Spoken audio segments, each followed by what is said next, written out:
Waiting for a visa, जिसे लिखा है डॉक्टर B.R. अम्बेडकर जी ने। ये बुक बेसिकली कुछ इंसिडेंट्स और एक्सीडेंट्स का संस्मरण है, जिसमें उन घटनाओं का उल्लेख किया गया है जो डॉक्टर B.R. अम्बेडकर जी के साथ घटी थीं। पुस्तक की भूमिका कुछ यूं कहती है, फॉरेनर्स बेशक अनटचेबिलिटी के बारे में जानते हैं, लेकिन उन्हें जरा भी अंदाजा नहीं होगा कि असल में ये किस हद तक अमानवीय है। उनके लिए तो ये सोचना भी बड़ा अजीब है कि क्यों कुछ मुट्ठी भर लोग गांव के बाहर अलग थलग रहने को मजबूर हैं, वो भी ऐसे गांव के बाहर जहां हिंदू लोग मेजॉरिटी में रहते हैं।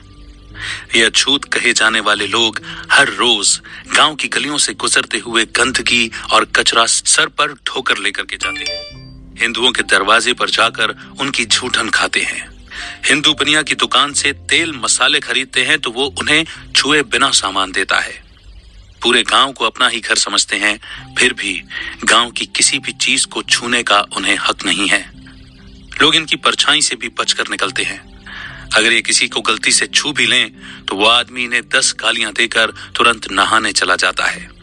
प्रॉब्लम यह है कि हिंदू अछूतों को कैसे ट्रीट करते हैं ये कैसे बताया जाए, समझ नहीं आ रहा। एक जनरल डिस्क्रिप्शन या इस छुआछूत के केस को रिकॉर्ड और हिंदुओं का इनके प्रति ट्रीटमेंट, ये 2 मेथड हैं जिनसे ये बात समझाई जा सकती है। मुझे लगता है कि पहले से दूसरा वाला तरीका ज्यादा इफेक्टिव है।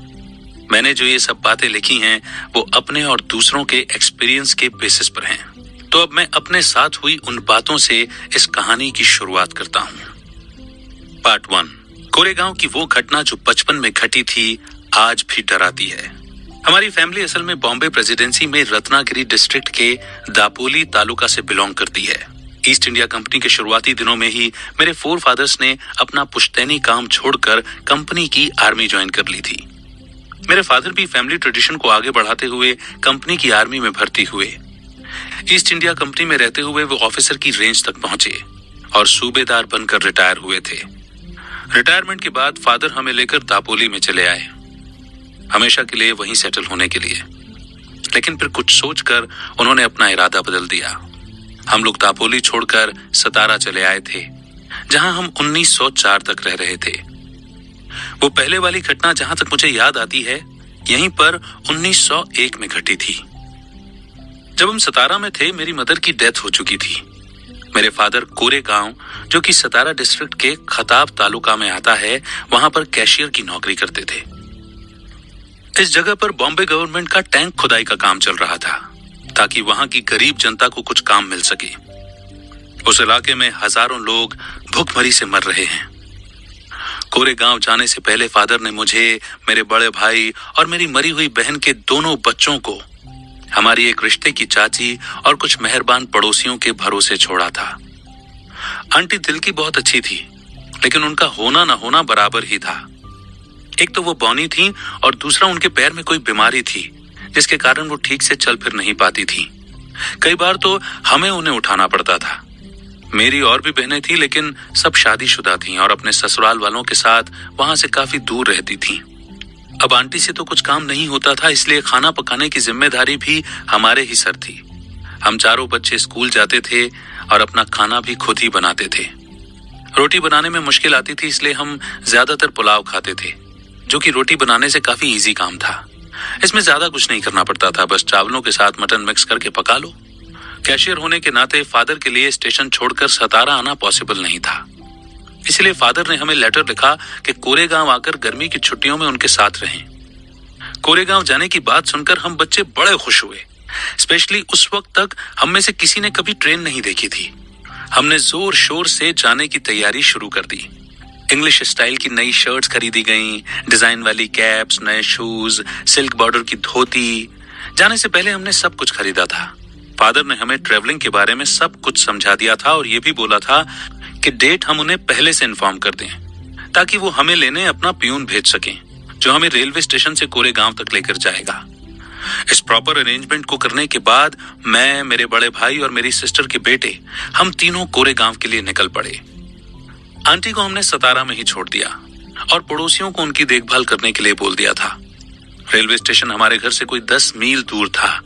हमने स्टेशन जाने के लिए एक तांगा लिया। हम लोग नए नए कपड़े पहनकर बैठे थे और कोरेगांव जाने के लिए बड़े एक्साइटेड थे। पीछे से हमारी आंटी का रो रो कर बुरा हाल था। हमसे दूर रहने की बात से ही उनकी आधी जान निकल रही थी। स्टेशन पहुंचकर मेरे भाई ने टिकट्स ली और मुझे और मेरी सिस्टर के बेटे को 2-2 आने की पॉकेट मनी दी। पैसे हाथ में आते ही हम नवाब हो गए। सबसे पहले तो हमने लेमनेड यानी नींबू पानी खरीद कर पिया। कुछ टाइम बाद ट्रेन की व्हिसिल बजी। हमें लगा कि हम कहीं छूट न जाएं, इसलिए हम जल्दी से ट्रेन में चढ़ गए। फादर ने हमें मसूर में उतरने को बोला था, जो कि कोरेगांव के पास वाला स्टेशन था। ट्रेन शाम के 5 बजे मसूर स्टेशन पर पहुंची। हम लोग अपना सामान लेकर ट्रेन से उतरे। हमारे साथ जो लोग उतरे थे सब अपने अपने रास्ते जा चुके थे। बस हम चारों ही प्लेटफॉर्म पर रह गए थे, अपने फादर या उनके सर्वेंट के इंतजार में, जो हमें लेने आने वाले थे। हमने बड़ी देर तक वेट किया मगर कोई नहीं आया। 1 घंटे बाद स्टेशन मास्टर हमारे पास आया। उसने हमसे टिकट दिखाने को बोला तो हमने दिखा दिया। फिर उसने पूछा, तुम लोग यहाँ क्यों खड़े हो? हमने बताया कि हमें कोरेगांव जाना है और हमें लेने हमारे फादर या उनका सर्वेंट आने वाले थे, मगर वो लोग नहीं आए और हमें आगे का रास्ता नहीं मालूम। हम लोगों के कपड़े और हाव भाव से कोई नहीं बोल सकता था कि हम अछूत हैं। स्टेशन मास्टर को लग रहा था कि हम शायद ब्राह्मण के बच्चे हैं, इसलिए उसे हमसे बड़ी हमदर्दी हो रही थी। और जैसा कि हिंदुओं में रिवाज है, उसने हमसे हमारी कास्ट पूछी। 1 सेकंड में मेरे मुंह से निकला कि हम महार हैं। महार कम्युनिटी को बॉम्बे प्रेसिडेंसी में अछूत समझा जाता है।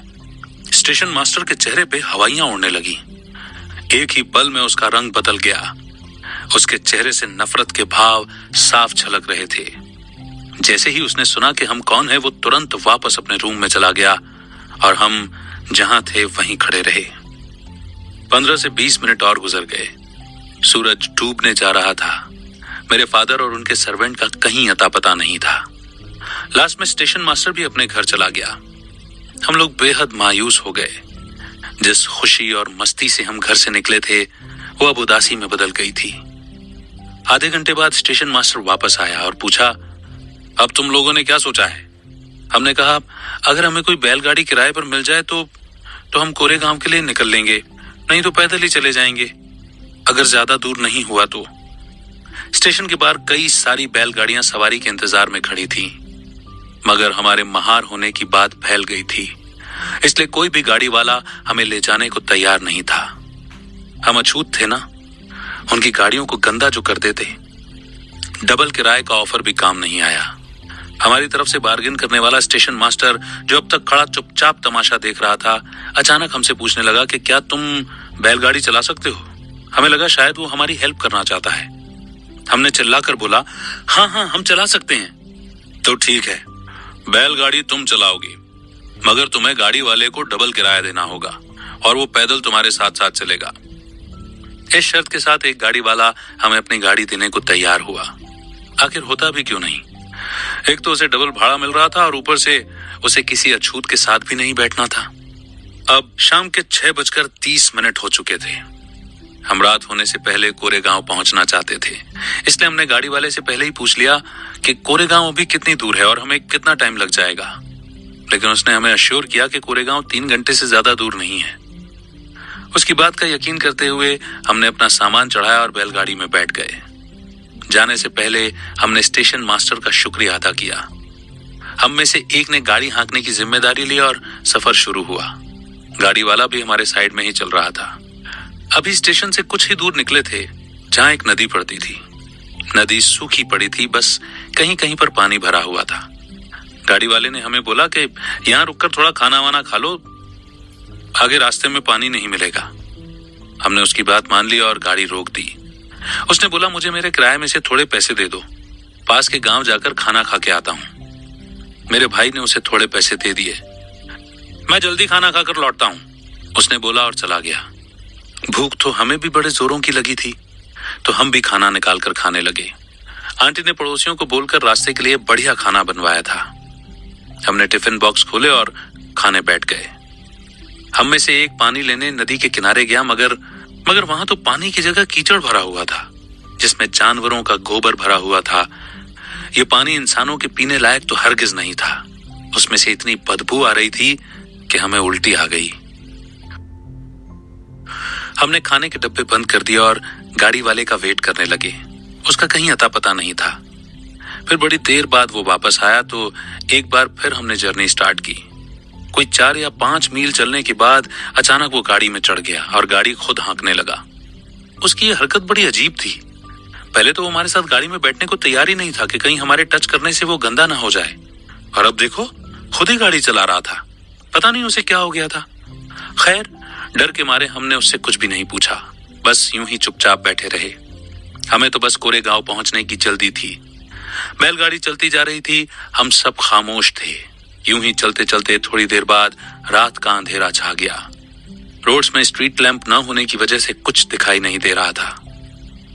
ऊपर से सड़क भी एकदम सुनसान थी। दूर दूर तक ना आदमी की जात। हमारी जान सूख रही थी। मसूर से चले हुए बहुत देर हो गई थी। लगभग 3 घंटे से ज्यादा का सफर पूरा हो चुका था। अब तक तो कोरेगांव आ जाना चाहिए था। हमें अब कुछ शक सा हो रहा था कि जरूर ये गाड़ी वाला हमें किसी सुनसान जगह पर ले जाकर मार डालेगा, क्योंकि हमने अच्छे कपड़े और गोल्ड ज्वेलरी वगैरह पहनी हुई थी और पैसे भी थे हमारे पास। बेसब्री में हम जब भी उससे पूछते, भैया कोरेगांव और कितनी दूर है, तो उसका एक ही जवाब होता, ज्यादा दूर नहीं है, बस हम पहुंचने वाले हैं। अब तक रात के 10 बज चुके थे मगर कोरेगांव नहीं आया था। हम लोग बड़ी देर तक रोते रहे और उस गाड़ी वाले को कोसते रहे मगर उसने कोई रिप्लाई नहीं दिया। तभी हमें दूर से लाइट जलती दिखी। गाड़ी वाले ने पूछा, तुम्हें वो लाइट दिख रही है? ये टोल कलेक्टर की लाइट है, हम रात को यहीं रुकेंगे। सुनकर हम थोड़े रिलैक्स हुए। जहां से लाइट आ रही थी वहां टोल कलेक्टर का हट था। हमने सवाल पूछ पूछ कर गाड़ी वाले की जान खाली थी कि कब पहुंचेंगे, हम सही रोड से तो जा रहे हैं ना, कितना टाइम और लगेगा, वगैरह वगैरह।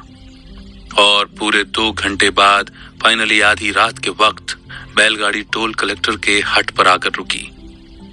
ये जगह एक पहाड़ी के नीचे थी। हमारी तरह वहां कई सारी बैलगाड़ियों की लाइन लगी हुई थी। सब यहाँ पर रात को रेस्ट करने के लिए रुके थे। अब तक हमें जोरों की भूख लगाई थी। खाना तो हमारे पास था लेकिन पानी नहीं था। तो हमने अपने गाड़ी वाले से पूछा कि हमें पानी मिल सकता है क्या। गाड़ी वाले ने कहा कि टोल कलेक्टर हिंदू है, अगर तुमने बोला कि तुम महार हो तो पानी मिलने का सवाल ही नहीं। ऐसा करो, खुद को मुसलमान बोल दो, तब शायद वो तुम्हें पानी दे दे। उसकी एडवाइस पर मैं टोल कलेक्टर के पास गया और पूछा, थोड़ा पानी मिलेगा क्या? कौन हो तुम? उसने पूछा। हम मुस्लिम हैं। क्योंकि मुझे अच्छी उर्दू आती थी इसलिए मैंने ये बात उर्दू में उसे कन्विंस करने के लिए बोली। उसे हम पर शक तो नहीं हुआ लेकिन पानी हमें फिर भी नहीं मिला। उसने बड़ी रूडली कहा, तुम्हारे लिए किसने यहाँ पानी रखा है?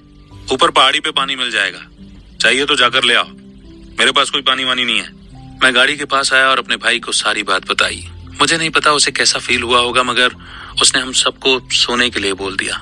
यहाँ काफी लोग थे इसलिए अब हम बेफिक्र होकर सो सकते थे, लेकिन हमारे दिमाग में कई सारी बातें घूम रही थी। हमारे पास खाने की ढेर सारी चीजें थी और भूख भी काफी लगी थी, लेकिन बस पानी नहीं था। और हमें पानी सिर्फ इसलिए नहीं मिल पा रहा था क्योंकि हम अछूत थे। और यही एक ख्याल बार बार हमारे दिमाग में घूम रहा था। मैंने बोला, हम सेफ जगह पर हैं इसलिए चलो सोते हैं। लेकिन मेरा भाई नहीं माना। हम चारों एक साथ सो जाएं ये बात उसे ठीक नहीं लग रही थी। कुछ भी हो सकता है इसलिए 2 लोग सोएंगे और बाकी 2 पहरा देंगे, उसने आइडिया दिया। और इस तरह बारी बारी से सोकर हमने पहाड़ी के नीचे वो रात गुजारी। सुबह 5 बजे के करीब गाड़ी वाला आया और बोला, कोरेगांव के लिए निकलते हैं। मगर हमने साफ मना कर दिया कि 8 बजे से पहले हम यहाँ से हिलेंगे भी नहीं। अब हम कोई चांस नहीं ले सकते। गाड़ी वाला चुप हो गया। सुबह ठीक 8 बजे हम कोरेगांव के लिए निकल पड़े और करीब 11 बजे कोरेगांव पहुंचे। मेरे फादर ने जब हमें देखा तो सरप्राइज रह गए। दरअसल उन्हें हमारे आने की कोई खबर ही नहीं थी। हमने इन्फॉर्मेशन दी थी मगर वो मानने को तैयार ही नहीं थे। बाद में पता चला कि सारी गलती दरअसल सर्वेंट की थी। उसे हमारा लेटर मिला मगर वो फादर को देना भूल गया था। इस घटना का मेरी लाइफ में बड़ा इंपॉर्टेंट रोल रहा है। तब मैं सिर्फ 9 साल का था, लेकिन आज भी इस घटना का असर मेरे दिलो दिमाग पर उतना ही गहरा है। मुझे ये मालूम था कि मेरा जन्म एक अछूत फैमिली में हुआ है, मगर अछूत के साथ असल में कैसा सलूक किया जाता है ये बात मैं बड़े अच्छे से समझ चुका था। जैसा कि हमें बाकी बच्चों के साथ बैठना अलाउड नहीं था, क्लास में मेरी परफॉर्मेंस किसी से भी कम नहीं थी, फिर भी मुझे एक कोने में बैठना होता था। मेरी चटाई भी अलग थी जिस पर मैं अकेला बैठता था। क्लासरूम की सफाई करने वाला मेरी चटाई को टच भी नहीं करता था। मुझे अपनी चटाई को घर लेकर जाना होता था और अगले दिन फिर वापस लाता था। ऊंची जात के बच्चों को जब प्यास लगती वो स्कूल के नल को खोलकर पानी पी लेते, लेकिन मेरी कंडीशन अलग थी। मुझे नल को छूने की परमिशन नहीं थी। मुझे प्यास लगती तो मैं टीचर से रिक्वेस्ट करता, फिर टीचर चपरासी को बोलते और वो मेरे लिए नल खोलता था। तब जाकर मुझे पानी पीने को मिलता। अगर चपरासी आसपास नहीं है तो उसके आने तक मुझे प्यासे रहना होता था। मतलब मेरी सिचुएशन ऐसी थी, अगर चपरासी नहीं तो पानी नहीं। मेरे घर में कपड़े धोने का काम मेरी सिस्टर करती थी। सतारा में धोबियों की कमी नहीं थी और ना ही हमारे पास पैसों की कमी थी। बात बस ये थी कि हम अछूतों के कपड़े कोई भी धोबी छूने तक को तैयार नहीं था। मतलब कि बाल काटने से लेकर हम लड़कों की शेविंग तक मेरी बड़ी बहन करती थी। वैसे भी इस काम में अब वो एक्सपर्ट हो गई थी। सतारा में कई सारे बार्बर थे जिनके पास हम जाके बाल कटवा सकते थे, लेकिन फिर वही प्रॉब्लम, बार्बर हमें छूता कैसे। इन सब चीजों की मुझे आदत पड़ चुकी थी, मगर कोरे गांव की घटना ने मुझे अंदर तक हिला दिया था। हमारे साथ जो भी हुआ था उसने मुझे अनटचेबिलिटी के बारे में काफी कुछ सोचने पर मजबूर कर दिया था। आगे बढ़ते हैं। अगला चैप्टर है back from the west and unable to find lodging in Baroda. यानी जब वो अपनी पढ़ाई पढ़कर वापस आए और बड़ौदा गए तो उन्हें लॉजिंग नहीं मिल रहा था बड़ौदा में। आइए इस किस्से पर नजर डालते हैं। 1916 में मैं पढ़ाई करके इंडिया लौटा। मुझे बड़ौदा के महाराज ने हायर एजुकेशन के लिए अमेरिका भेजा था, जहां मैंने 1913 से 1917 तक न्यूयॉर्क के कोलंबिया यूनिवर्सिटी में स्टडी की। फिर इकोनॉमिक्स की पढ़ाई के लिए मैं 1917 में लंदन चला गया।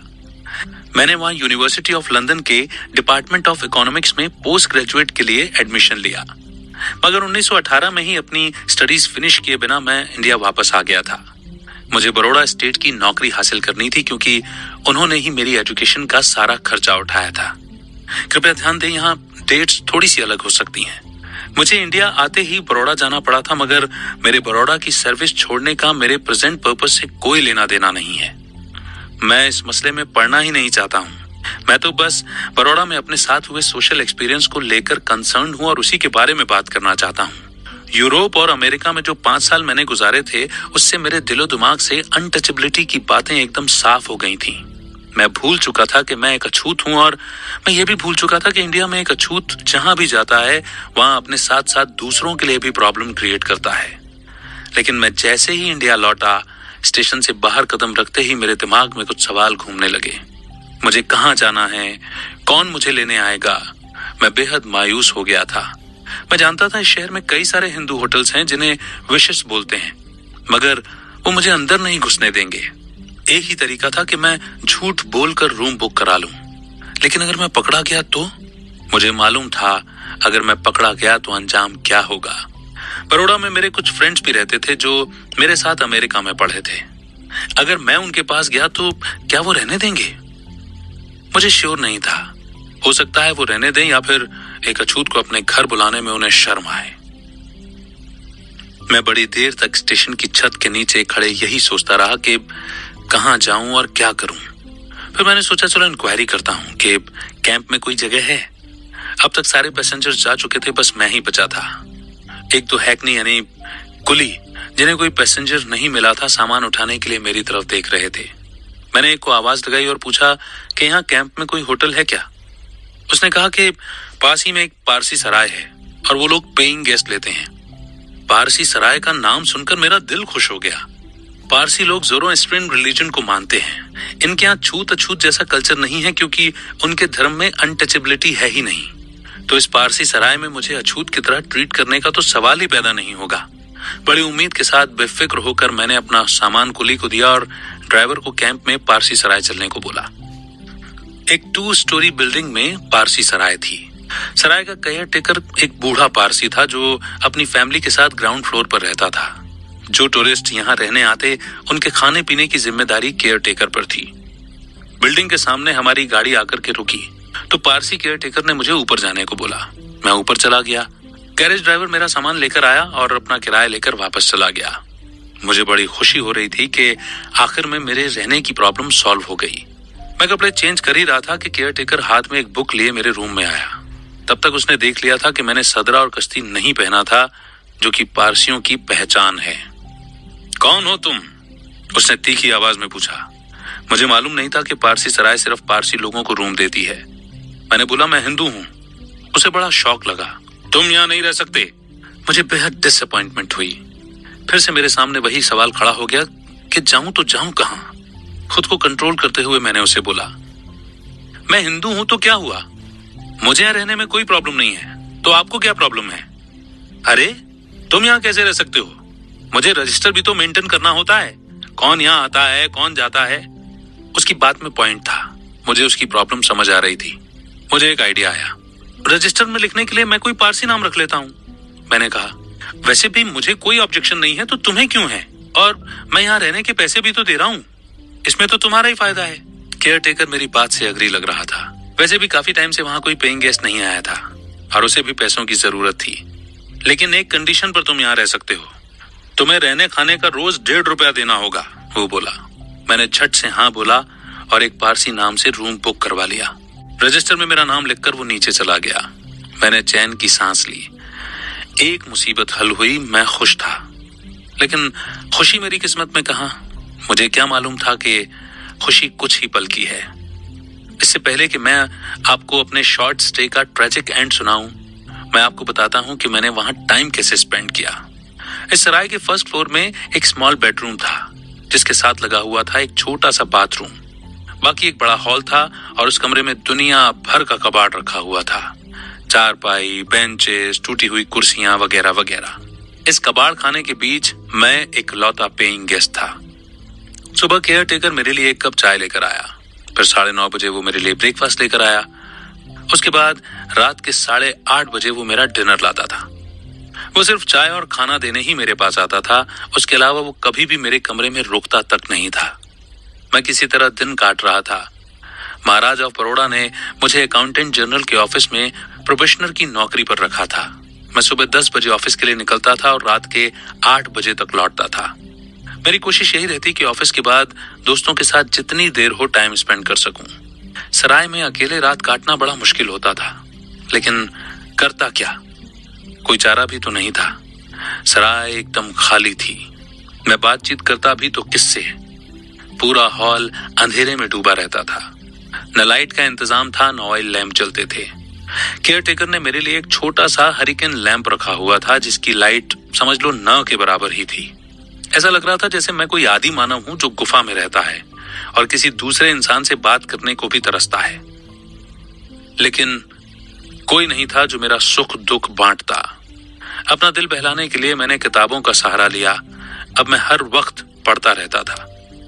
किताबें पढ़कर अकेलापन कुछ हद तक कम हुआ, मगर हॉल में चमगादड़ों ने घर बना रखे थे, जिनकी आवाज मुझे डिस्टर्ब करती थी। रात को जब वो अपने पंख फड़फड़ाते तो मुझे एक अजीब सी फीलिंग आती थी, जैसे कोई कब्रिस्तान है। कई बार मुझे खुद पे ही गुस्सा आता कि मैं क्यों इस जगह पर रहता हूँ। फिर मुझे ख्याल आता कि आखिर में जो भी हो, मेरा दुख, मेरी परेशानी सब अपनी जगह, मगर मेरे पास सर छुपाने को एक जगह तो है। एक तरह से मैं खुद को ही तसल्ली दे रहा था। एक दिन मेरा बाकी का सामान लेकर मेरी सिस्टर का बेटा जब बॉम्बे से मेरे पास आया तो उसे मेरी हालत पर रोना आ गया। वो जोर जोर से रो रहा था। मैंने उसे बड़ी मुश्किल से चुप कराया और तुरंत उसे वापस भेज दिया। मैं एक पारसी सराय में छुपकर नाम चेंज करके रहता हूँ। ये बात अगर किसी को पता चली तो मैं पकड़ा जाऊंगा। मुझे इस प्रॉब्लम का कोई परमानेंट सॉल्यूशन चाहिए था, इसलिए मैं स्टेट बंगलो को लेने की जुगाड़ कर रहा था। मगर प्राइम मिनिस्टर ने मेरी रिक्वेस्ट पर ध्यान नहीं दिया। मेरे लिए ये एक अर्जेंट मामला था, मगर उनके लिए नहीं। मेरी पिटीशन एक ऑफिसर से दूसरे ऑफिसर के पास चक्कर खा रही थी। मुझे फाइनल रिप्लाई मिलता उससे पहले ही वो मनहूस दिन आ गया। पारसी सराय में ये मेरा 11वां दिन था। सुबह ब्रेकफास्ट करके मैं ऑफिस जाने के लिए तैयार हुआ। मैं बुक्स लेकर निकल ही रहा था, जिन्हें मुझे आज लाइब्रेरी में वापस करना था, कि तभी मैंने सीढ़ियों पर कुछ लोगों की आवाज सुनी। मुझे लगा शायद सराय में रहने के लिए कुछ लोग बाहर से आए हैं। ये देखने के लिए कि कौन आया है, मैं रूम से बाहर झांकने लगा। मैंने देखा लंबे तगड़े पारसी लोगों का एक ग्रुप गुस्से में मेरे ही रूम की तरफ आ रहा था। उन सब के हाथ में स्टिक्स थी। उन्हें देखते ही मैं समझ गया कि ये कोई टूरिस्ट ग्रुप नहीं है, और उन्होंने भी इस बात का प्रूफ तुरंत दे दिया। वो लोग मेरे रूम के बाहर ही लाइन में खड़े हो गए और मुझ पर सवालों की बौछार कर दी। कौन हो तुम? यहाँ क्यों आए हो? तुम्हारी हिम्मत कैसे हुई पारसी बनकर यहाँ रहने की? बदमाश कहीं के, तुमने पारसियों की जगह को अछूत कर दिया है। उनके सवाल बॉम्ब्स की तरह मेरे दिमाग में फट रहे थे, लेकिन मेरे पास कोई जवाब नहीं था। मैं चुपचाप खड़ा रहा। अब और झूठ बोलने का कोई फायदा नहीं था। मेरी पोल खुल चुकी थी। इनफैक्ट मेरा खुद को पारसी बोलना एक फ्रॉड है और मेरा फ्रॉड पकड़ा गया था। जो गेम मैं खेल रहा था उसमें कभी ना कभी तो पकड़ा जाता। तब ये पारसी शायद मेरी जान ही ले लेते, मगर मेरी चुप्पी और डर ने मुझे बचा लिया। तुम यहां से कब जा रहे हो? उनमें से एक ने पूछा। बड़ी मुश्किल से एक शेल्टर मिला था। मैं इसे किसी भी कीमत पर खोना नहीं चाहता था। अब मुझसे चुप नहीं रह गया। मैंने उनसे कहा, मुझे कम से कम 1 हफ्ते की मोहलत तो दो। मैंने सोचा कि तब तक शायद मिनिस्टर मुझे स्टेट बंगलो दिलवा देंगे, लेकिन उन पारसी लोगों ने मेरी एक नहीं सुनी। मुझे अल्टीमेटम मिला कि शाम तक मैं अपना बोरिया बिस्तर समेट कर चलता बनूं, वरना अंजाम बहुत बुरा होगा। मैंने अपना सारा सामान समेटा और वहां से निकलकर सड़क पे आ गया। अब मेरे पास रहने का कोई ठिकाना नहीं था। उस वक्त मेरी हालत क्या थी मैं क्या बताऊं। मैं फूट फूट कर रोया। मेरे दिल से सबके लिए बद्दुआएं निकल रही थीं। मेरे सर से छत छीन ली गई थी। कहने को तो वो जगह किसी जेल की कोठरी से कम नहीं थी, लेकिन मेरे लिए उसकी क्या इंपॉर्टेंस थी ये सिर्फ मैं ही जानता हूँ। पारसियों के चले जाने के बाद मैं कुछ देर सोचता रहा कि अब मैं क्या करूं। मुझे पूरा यकीन था कि जल्दी मुझे स्टेट बंगलो मिल जाएगा और फिर मेरी सारी प्रॉब्लम दूर हो जाएगी। इसलिए घर की प्रॉब्लम एक टेम्पररी प्रॉब्लम थी। इस बारे में ज्यादा टेंशन क्या लेना। तब तक मैं किसी फ्रेंड के घर जा सकता हूँ, लेकिन बड़ौदा में मेरा ऐसा कोई फ्रेंड नहीं था जो मेरी तरह अनटचेबल हो। दूसरी जात वाले कुछ लोग मेरे फ्रेंड्स थे। एक हिंदू था और एक इंडियन क्रिश्चियन। पहले मैं अपने हिंदू फ्रेंड के घर गया। मैंने उसे सारी स्टोरी सुनाई। वो मेरा बेस्ट फ्रेंड था और दिल का बड़ा अच्छा था। मेरे साथ जो कुछ भी हुआ उसे सुनकर दुख हुआ, मगर उसने एक बात बोली, तुम मेरे घर आ सकते हो मगर मेरे सारे नौकर भाग जाएंगे। मतलब ये कि उसने हिंट दे दिया था कि कोई अछूत उसके घर नहीं आ सकता। मैंने भी उसे ज्यादा फोर्स नहीं किया। अपने क्रिश्चियन फ्रेंड के पास मैं जाना नहीं चाहता था। एक बार उसने मुझे अपने घर पर रहने के लिए इनवाइट किया था, लेकिन तब मुझे पारसी सराय में रहना था, इसलिए मैंने उसे मना कर दिया था। इसकी एक वजह थी, उसकी कुछ हैबिट्स मुझे पसंद नहीं थी और अब उसके घर जाकर मैं उसका एहसान नहीं लेना चाहता था। मैं अपने ऑफिस गया, लेकिन अपने लिए एक शेल्टर ढूंढने का मैं कोई चांस मिस नहीं करना चाहता था। एक फ्रेंड ने मुझे उसी क्रिश्चियन फ्रेंड के पास जाने की एडवाइस दी। जब मैं उसके घर गया और उससे रहने के लिए पूछा तो उसने बोला, मेरी वाइफ कल बड़ौदा लौट रही है, उससे पूछ के बताता हूँ। बाद में मुझे पता चल गया था कि उसने बड़े डिप्लोमेटिकली मुझे टरका दिया था। असल में वो और उसकी फैमिली ओरिजिनल ब्राह्मण कास्ट के थे, लेकिन अब वो क्रिश्चियन बन चुके थे। कन्वर्ट होने के बाद मेरा फ्रेंड तो लिबरल सोचता था, मगर उसकी वाइफ अभी भी ऑर्थोडॉक्स ख्यालों की थी और मुझ जैसे अछूत को घर में नहीं रखना चाहती थी। मेरी आखिरी उम्मीद भी मिट्टी में मिल गई थी। शाम के करीब 4 बज रहे थे जब मैं अपने इंडियन क्रिश्चियन फ्रेंड के घर से निकला। मेरे सामने सबसे बड़ा एक ही सवाल था कि कहाँ जाऊं। पारसी सराय मैंने छोड़ दी थी और किसी फ्रेंड के घर मुझे जगह नहीं मिली। अब बस एक ही रास्ता बचा था कि मैं बॉम्बे लौट जाऊं। बड़ौदा से बॉम्बे की ट्रेन रात 9 बजे छूटती थी।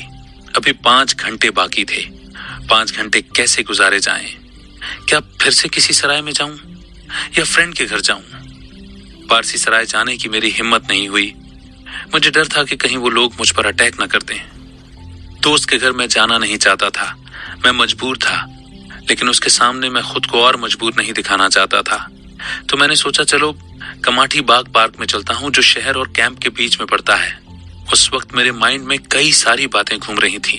मेरे साथ अब तक जो कुछ हुआ था उसके बारे में, और स्पेशली मेरे पेरेंट्स मुझे बहुत याद आ रहे थे। करीब 8 बजे मैं गार्डन से निकला, एक तांगा लिया और सीधे पारसी सराय आकर रुका। मैंने अपना लगेज उतारा। केयरटेकर मुझे देखकर बाहर आ गया। हमने एक दूसरे को देखा। वो भी चुप रहा और मैं भी चुप रहा। शायद उसे लग रहा था कि शायद उसकी वजह से ही मुझे इतनी प्रॉब्लम हो रही है। मैंने उसका बिल दिया और वो चुपचाप पैसे लेकर वापस अंदर चला गया। मैं बड़ी उम्मीद लेकर बड़ौदा आया था। मैंने कई सारे ऑफर्स रिजेक्ट किए थे। वॉर टाइम चल रहा था। इंडिया में कई सारे एजुकेशनल सर्विसेज में वैकेंट पोस्ट थी। वैसे तो मैं लंदन में भी कई जाने माने लोगों को जानता था, मगर मैंने किसी को अप्रोच नहीं किया था। मुझे लगा मेरी फर्स्ट ड्यूटी बड़ौदा के महाराज के लिए है, जिन्होंने मेरी एजुकेशन का सारा खर्च उठाया था, और आज मैं बड़ौदा में 11 दिन रहकर वापस बॉम्बे जाने को मजबूर हूँ। पूरे 18 सालों तक मुझे ये सीन नहीं भूला था। गुस्से में पागल 1 दर्जन पारसी हाथों में डंडे लिए मेरे आगे खड़े हैं और मैं उनसे रहम की भीख मांग रहा हूँ। और इतने सालों बाद भी इस बात को याद करके मेरी आंखों में आंसू आ जाते हैं। उस दिन फर्स्ट टाइम मुझे पता चला कि एक अछूत जितना हिंदू के लिए अछूत है, उतना ही पारसियों के लिए भी है। Chapter 4, polluting the water in the fort of Daulatabad, यानी दौलताबाद के फोर्ट में पानी को गंदा करने का किस्सा। 1934 में movement of the depressed classes के मेरे कुछ साथियों ने मेरे साथ घूमने का प्लान बनाया। हमने डिसाइड किया कि हम लोग वेरुल के बुद्धिस्ट केव्स भी जाएंगे। मुझे पहले नासिक जाना था, जहां से मेरे फ्रेंड्स मुझे ज्वाइन करने वाले थे। वेरुल जाने के लिए हमें पहले औरंगाबाद जाना था। औरंगाबाद तब मॉमडन स्टेट हैदराबाद का एक टाउन था, जो कि हिज हाइनेस निजाम के अंडर आता था। औरंगाबाद पहुंचने के लिए हमें पहले एक और शहर दौलताबाद से होकर गुजरना था। ये टाउन भी हैदराबाद स्टेट में था। दौलताबाद एक हिस्टोरिकल सिटी है। किसी जमाने में ये एक फेमस हिंदू राजा रामदेव राय की कैपिटल हुआ करता था। दौलताबाद फोर्ट जाना माना एंशिएंट हिस्टोरिकल मॉन्यूमेंट है, जिसे देखने दूर दूर से टूरिस्ट आते हैं। तो हमने भी प्लान किया कि हम लोग दौलताबाद फोर्ट देखने जाएंगे। हमने कुछ बसें और कुछ टूरिस्ट कार हायर की। हम लोग कुल मिलाकर 30 लोग थे। हम नासिक से युवला पहुंचे, क्योंकि ये औरंगाबाद के रास्ते में पड़ता था। वैसे हमने पहले से अपना कोई टूरिस्ट प्लान अनाउंस नहीं किया था। हमारा आइडिया था कि हम लोग चुपचाप से सारी जगह घूम फिर के आ जाएंगे। दरअसल हम उन प्रॉब्लम्स को अवॉइड करना चाहते थे जो हम जैसे अनटचेबल लोगों को ट्रैवलिंग के दौरान होती हैं। जिन जगहों पर हमें स्टे करना था, वहां हम पहले से ही इन्फॉर्म कर चुके थे।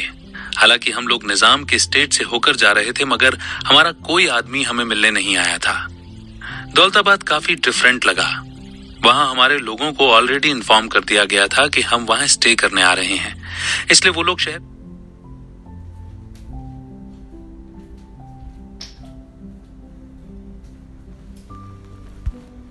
पर ही हमारा वेट कर रहे थे।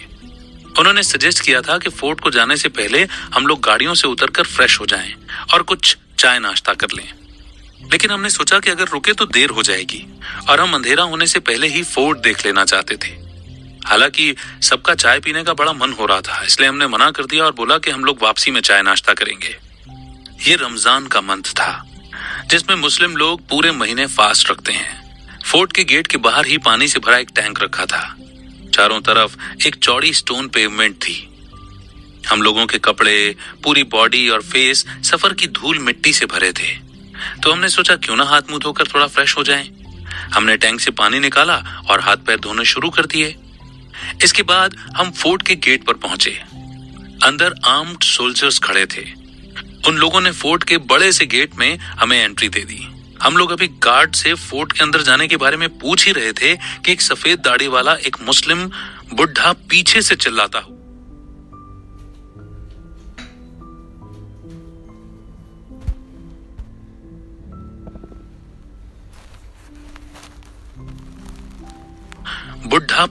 चिल्लाता हुआ आया। ये ढेडों यानी अछूतों ने पानी गंदा कर दिया है। बस फिर क्या था, जितने भी वहां बूढ़े जवान मुस्लिम थे, सब ने हमें गालियां बकना शुरू कर दिया। ये ढेर ज्यादा सर चढ़ गए हैं, ये अपनी औकात भूल गए हैं, इन्हें तो सबक सिखाना पड़ेगा। उन लोगों ने हमें घेर लिया था। हमने उन्हें बोला कि हम बाहर से आए हैं, हमें यहाँ के लोकल कस्टम्स मालूम नहीं है, मगर उन्होंने हमारी एक नहीं सुनी। उनका गुस्सा उन लोकल अनटचेबल्स पर फूट पड़ा, जो शोर शराबा सुनकर फोर्ट के गेट पर इकट्ठा हो गए थे। तुम लोगों ने इन परदेशियों को बताया क्यों नहीं कि इस टैंक का पानी अछूत नहीं छू सकते? वो लोग बार बार उनसे पूछ रहे थे। बेचारे अछूत लोग, वो तो उस टाइम वहां थे भी नहीं जब हमने टैंक से पानी निकाला था। ये हमारी गलती थी जो हमने बिना पूछे उनका पानी छुआ था। लोकल अछूतों ने प्रोटेस्ट किया कि हम क्या करें, हम तो इन्हें जानते तक नहीं। लेकिन वो मुस्लिम्स हमारी एक भी बात सुनने को तैयार नहीं थे। वो लगातार हमें और लोकल लोगों को उल्टा सीधा बोलते रहे, गंदी गंदी गालियां देते रहे। इतनी गंदी गालियां सुनकर किसी का भी खून खौलता। हम चुप रहे। रिप्लाई करने से तो दंगा फसाद हो सकता था और लोग मरने मारने को तैयार हो जाते। हम किसी क्रिमिनल केस में नहीं पड़ना चाहते थे, वरना हमारा सारा प्लान चौपट हो जाता। एक यंग मुस्लिम बार बार बोले जा रहा था, हर किसी को अपने मजहब के हिसाब से चलना चाहिए। असल में वो कहना चाहता था कि अछूतों को पब्लिक टैंक से पानी नहीं लेना चाहिए। उसकी बात मुझे बड़ी बुरी लगी और मैंने गुस्से में उससे पूछा, क्या तुम्हारा मजहब तुम्हें यही सिखाता है कि अगर कोई मुस्लिम बन जाए तो क्या तब उसे तुम पानी छूने दोगे? मेरे तीखे सवालों का उन पर कुछ असर दिखा। उनके पास मेरी बातों का कोई जवाब नहीं था। सब बुत बनकर खड़े थे। मैंने गार्ड से गुस्से में पूछा, अब हम अंदर जा सकते हैं या नहीं? बताओ, अगर नहीं जा सकते तो अभी हम निकलते हैं यहां से। गार्ड ने मेरा नाम पूछा। मैंने एक पेपर पर अपना नाम लिखकर दे दिया। वो अंदर सुपरिटेंडेंट के पास गया और थोड़ी देर में बाहर आया। हमें बोला कि आप फोर्ट देख सकते हो, मगर अंदर किसी भी जगह पानी को छूना मत। एक आर्म्ड सोल्जर हमारे साथ आया कि कहीं हम पानी गंदा ना कर दें। एक और लेसन मैंने सीखा कि हम लोग सिर्फ हिंदुओं के लिए ही अछूत नहीं हैं, बल्कि पारसियों और मुस्लिमों के लिए भी उतने ही अछूत हैं। Chapter 5. A doctor refuses to give proper care and a young woman dies. एक डॉक्टर का प्रॉपर ट्रीटमेंट देने से मना करना और एक औरत का मरना। एक और किस्सा मुझे याद आ रहा है। ये इंसिडेंट काठियावाड़ के एक विलेज का है, जहां एक अनटचेबल स्कूल टीचर था। उसने यंग इंडिया जर्नल में एक लेटर भेजा था जो कि हमारे बापू यानी गांधी जी चलाते थे। इस टीचर ने अपने लेटर में लिखा था कि कैसे एक हिंदू डॉक्टर ने डिलीवरी के वक्त उसकी वाइफ को प्रॉपर मेडिकल ट्रीटमेंट नहीं दिया, जिसके चलते उसकी वाइफ और न्यू बॉर्न बेबी की डेथ हो गई। ये लेटर कुछ इस तरह था, इस महीने की 5 तारीख को मेरी वाइफ को बच्चा पैदा हुआ था और 7 को मेरी वाइफ बीमार पड़ गई। उसे लूज मोशन हो रहे थे। उसकी कंडीशन काफी खराब थी। उसे ब्रीदिंग में प्रॉब्लम हो रही थी। उसकी पसलियों में काफी पेन था।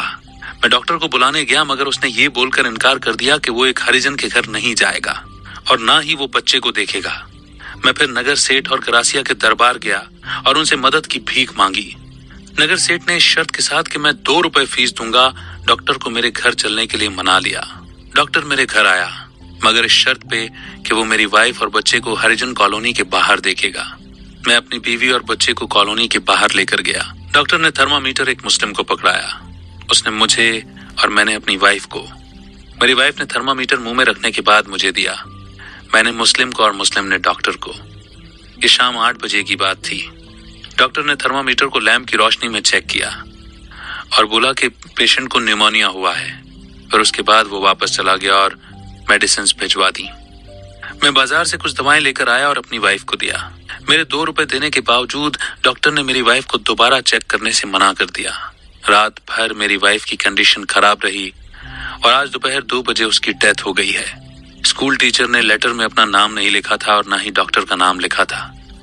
ये एक अनटचेबल की गुहार थी जो डर के मारे अपना असली नाम छुपा रहा था, मगर जो कुछ उसके साथ हुआ था वो एक कड़वी सच्चाई थी जिसे किसी भी कीमत पर झुटलाया नहीं जा सकता था। उस डॉक्टर ने जो भी किया इंसानियत के खिलाफ था। अगर वो छुआछूत जैसी सोशल लेवल्स को सपोर्ट कर रहा है तो उसके पढ़े लिखे होने का फायदा ही क्या था? उसने एक बीमार औरत की क्रिटिकल कंडीशन को देखते हुए भी उसे मरने के लिए छोड़ दिया था। उसने अपने मेडिकल प्रोफेशन के साथ गद्दारी की थी। कितने शर्म की बात है कि एक हिंदू को इंसानियत से गिरना मंजूर है, मगर एक अछूत को छूना नहीं। Chapter 6. A young clerk is abused and threatened until he gives up his job. ऐसा ही एक और इंसिडेंट है। ये 6 मार्च 1938 की बात थी। दादर बॉम्बे में कसारवाड़ी वुलन मिल्स के पीछे भंगियों की एक मीटिंग थी, जिसके चेयरमैन थे मिस्टर इंदुलाल यादनिक। इस मीटिंग में एक भंगी लड़के ने अपना एक्सपीरियंस कुछ ऐसे शेयर किया। मैंने 1933 में वर्नैकुलर फाइनल का एग्जाम पास किया। मैं 4th क्लास तक इंग्लिश में पढ़ा हूँ। मैंने बॉम्बे म्युनिसिपैलिटी के एक स्कूल कमेटी में टीचर की जॉब के लिए अप्लाई किया था, मगर मुझे जॉब नहीं मिली क्योंकि कोई वैकेंसी ही नहीं थी। फिर मैंने अहमदाबाद में तलाती यानी विलेज पटवारी में बैकवर्ड क्लास ऑफिसर के लिए अप्लाई किया। मुझे वो जॉब मिल गई। मुझे 19 फरवरी 1936 में तलाती अपॉइंट किया गया। खेड़ा डिस्ट्रिक्ट के बोरसाद तालुका के मामलातदार ऑफिसर में मेरी ड्यूटी थी। वैसे तो मेरा परिवार ओरिजिनल गुजरात से ही बिलोंग करता है, मगर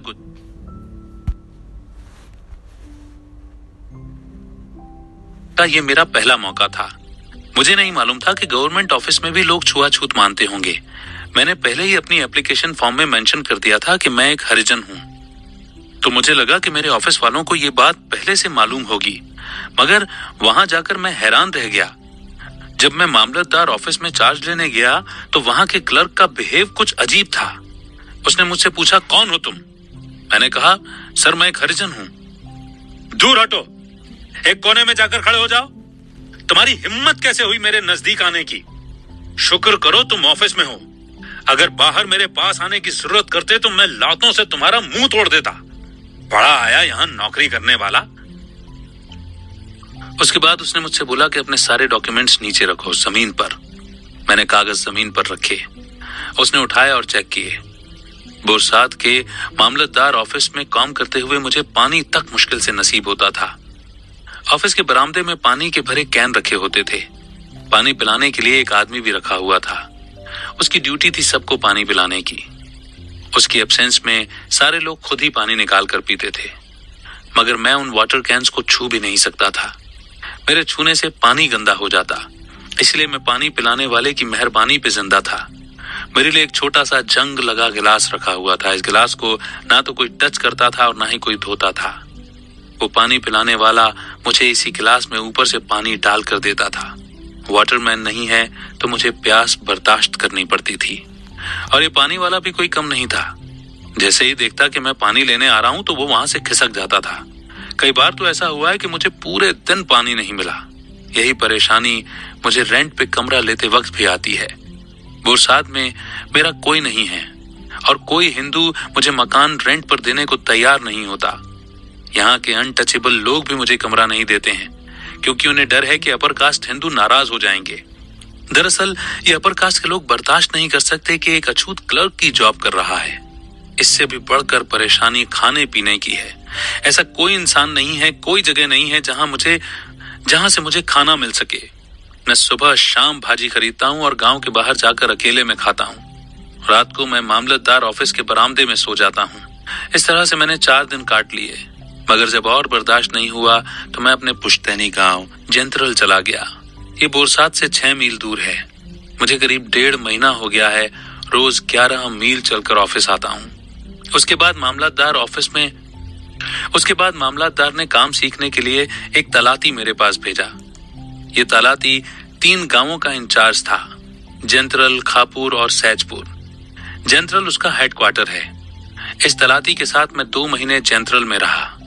इस दौरान उसने मुझे कुछ भी नहीं सिखाया और ना ही मैं एक बार भी उसके विलेज ऑफिस गया।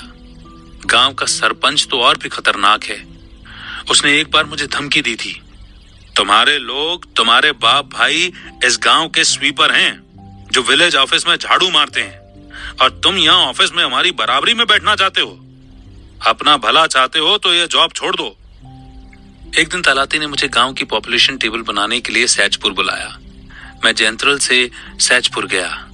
मैंने देखा गांव का सरपंच और तलाती विलेज ऑफिस में बैठ कुछ काम कर रहे थे।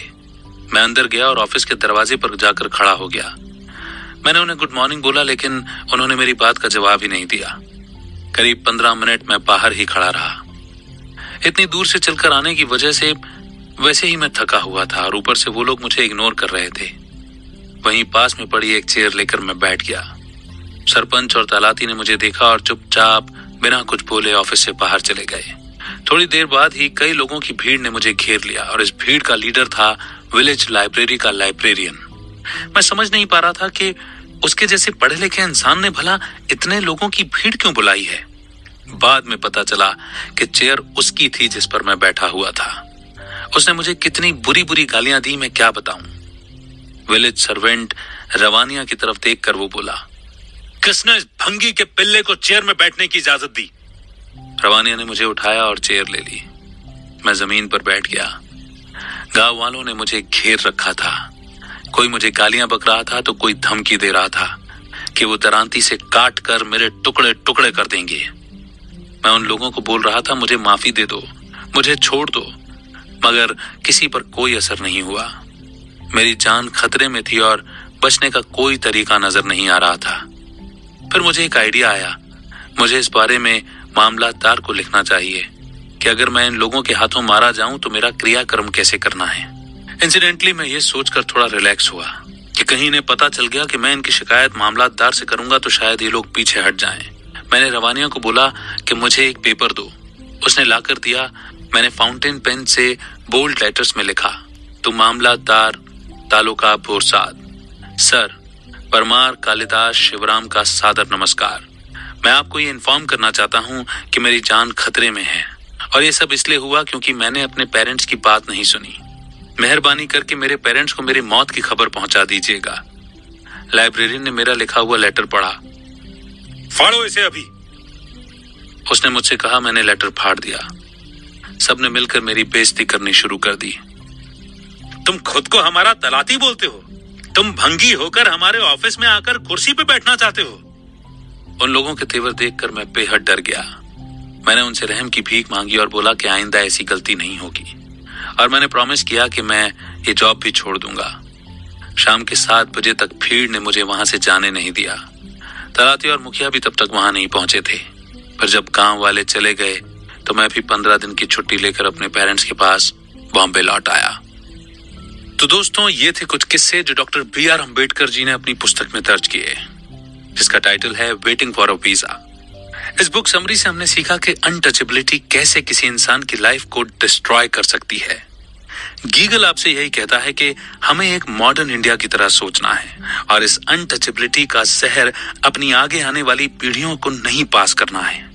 एक अच्छा भारत तभी बन पाएगा जब हम मिलकर आइडियाज के बारे में सोचेंगे, एक दूसरे की हेल्प करेंगे, ना कि दोबारा से 19वीं सदी की सोच रखेंगे।